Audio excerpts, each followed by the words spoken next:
Programme गपशप देखने वालों की खिदमत में आदाब। नाज़रीन, ये वाकया मिला पाकिस्तान से। ये लड़की लिखती है कि मेरा वाकया जरूर पेश करे ताकि लोगों के लिए नसीहत हो। ये कहती है कि मेरी शादी बड़ी धूमधाम से हुई और रुखसती हुई। मेरे मियाँ सऊदी अरब में थे, वो आए और 2 माह तक हम इकट्ठे रहे। फिर वो वापस चले गए क्योंकि उनकी मुलाजमत का मसला था। 1 साल बाद जब वो वापस दोबारा छुट्टी लेके आए तो 1 महीना मेरे साथ रहे। 1 महीने में मैंने उनसे कहा कि या तो आप यहाँ शिफ्ट हो जाए या मुझे वहां ले जाए, मगर सऊदी अरब वगैरह के ऐसे कवानीन है, मेरा ख्याल कि इतना आसान नहीं है या कोई मजबूरी होगी। उन्होंने कहा कि मैं जल्दी वापस आ जाऊंगा और हम इकट्ठे जिंदगी गुजारेंगे, थोड़े बहुते मुझे पैसे इकट्ठे कर लेने दें, मैं फिर यहीं पे कारोबार करूंगा। और ये क्या कि वो चले गए। इस तरह ससुराल में जिंदगी गुजर रही थी। एक दिन मैंने सोचा वक्त नहीं गुजरता तो मैंने टिकटॉक अकाउंट बना लिया। फिर मैं फेसबुक पे आ गई। आजकल आपके इल्म में है कि सोशल मीडिया पे लोग टाइम गुजारने के लिए कई कुछ कर जाते हैं, कईयों को बर्बाद कर जाते हैं, कईयों का बेड़ा गर्क हो गया आज तक। ये मैं सीधे साधे लफ्जों में आपको बता रहा हूँ। फिर मैं रात को टिकटॉक पे एक लड़की के साथ बातचीत करती और मुझे पता ही नहीं था कि दूसरी तरफ लड़की एक लड़का है। जब मैंने उसे कई दफा कहा कि हम बात करते हैं, कॉल करते हैं, तो उसने टरका देना। और इस तरह 3-4 माह गुजर गए। फिर एक दिन मुझे पता चला कि वो तो लड़का है दूसरी तरफ, मगर मुझे उसकी आदत हो चुकी थी और यहीं से बर्बादी का आगाज हुआ। कहती फिर मैं उसकी बातों में आ गई और उससे बाहर मुलाकातें भी शुरू कर दी। मेरे ही शहर का था वो। और इस तरह मैं अपने मियाँ के साथ जो दयानतदारी थी उसमें खयानत शुरू कर दी। हम मुख्तलिफ होटलों में मिलते, मुख्तलिफ जगह पे मिलते। और फिर कहती कि एक दिन क्या हुआ कि मेरे मियाँ जब वापस आए तो मेरे लिए अब मुसीबत बन गई कि मियाँ के साथ दिल ना लगे और उसके साथ मेरा दिल लगे। और इस तरह आहिस्ता आहिस्ता मैंने सोचा क्यों ना मैं मियाँ से तलाक ले लूँ। ये स्टोरी बड़ी लंबी है मगर मैं मुख्तसर आपको बताऊंगा।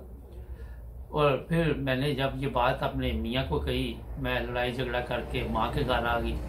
वहां से मैंने पैगाम भेजा कि मुझे तलाक दे दो या मैं खुला ले लूंगी। और मैं उस लड़के के साथ राब्ते में थी। तो मेरे मियाँ ने कहा कि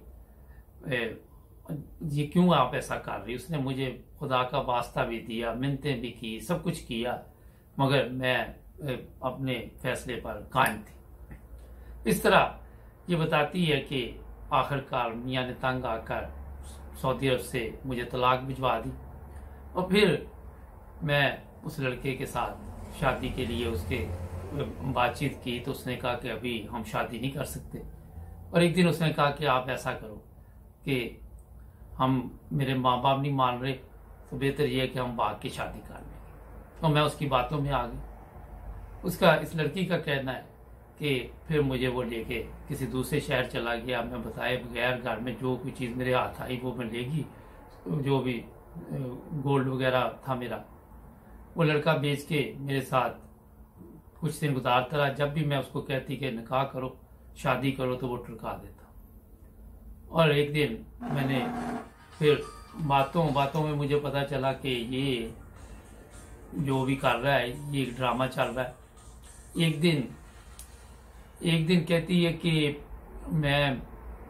उसने समझा मैं सोई हुई हूँ तो वो किसी और से बातें कर रहा था कि मेरी कीमत मुकर्रर की जा रही थी। मैं खामोश रही, मैंने शोर नहीं डाला ताकि पता ना चले। अगर मैं उस वक्त शोर डाल देती तो हो सकता है और भी नुकसान होता।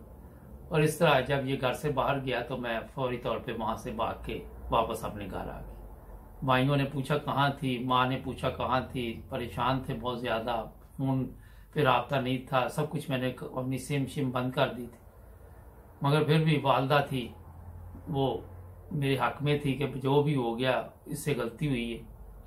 मगर मेरे भाई जो है वो मुझे कहते थे ये हमारी गैरत का सवाल है, ये घर से भागी क्यों।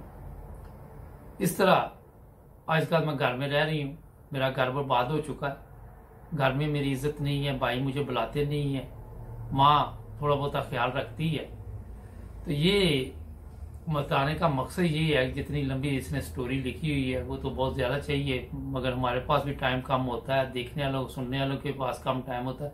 इसमें एक नसीहत है, अपना भी घर बर्बाद किया, किसी के साथ जब भागी अपनी इज्जत भी बर्बाद की, हर चीज बर्बाद करके अपनी माँ के घर बैठी, और ऐसी लड़कियों के साथ दोबारा उसी ने लिखा कि कोई शादी भी नहीं करने के लिए तैयार, कोई रिश्ता भी नहीं आता। आपके इल्म में है नाजरीन कि पाकिस्तान में 1 करोड़ लड़कियां ऐसी बैठी हुई जिनकी शादी नहीं हुई। मैं इस पर कई प्रोग्राम कर चुका हूं। तो अगर किसी की हो जाती तो वो फिर अगर ये रास्ता अख्तियार करेगा, तो इसने कहा कि ये मेरा वाकया जरूर सुनाए ताकि लोगों के लिए नसीहत पड़े। और इसमें एक चीज और मैं इजाफा अपनी तरफ से कर देता हूँ, जो लोग शादी करके पाकिस्तान में अपनी बीवी छोड़ के चले आते हैं, उनको भी चाहिए या तो साथ लेके आए, या ऐसे ममालिक में रिश्ते करे, या खुद पाकिस्तान चले जाए उस वक्त शादी करे, या ऐसे ममालिक में रिश्ते करे जिस मुल्क में आप अपनी बीवी के साथ रह सकते हैं। आजकल हालात वो वाले नहीं नाज़िर। आपके ज़हन में होगा कि पुराना जमाना है, 30 साल पुराना, 40 साल पुराना, ये आप भूल जाए। किसी पे कोई भरोसा आप कर भी ले, मगर हो सकता है किसी वक्त भी अगला औरत या मर्द है भटक जाए। जुड़े रहे हमारे साथ, सब्सक्राइब करें ताकि और भी वाकयात आपको सुनाते रहे और जिससे आप नसीहत पकड़ते रहे। अल्लाह।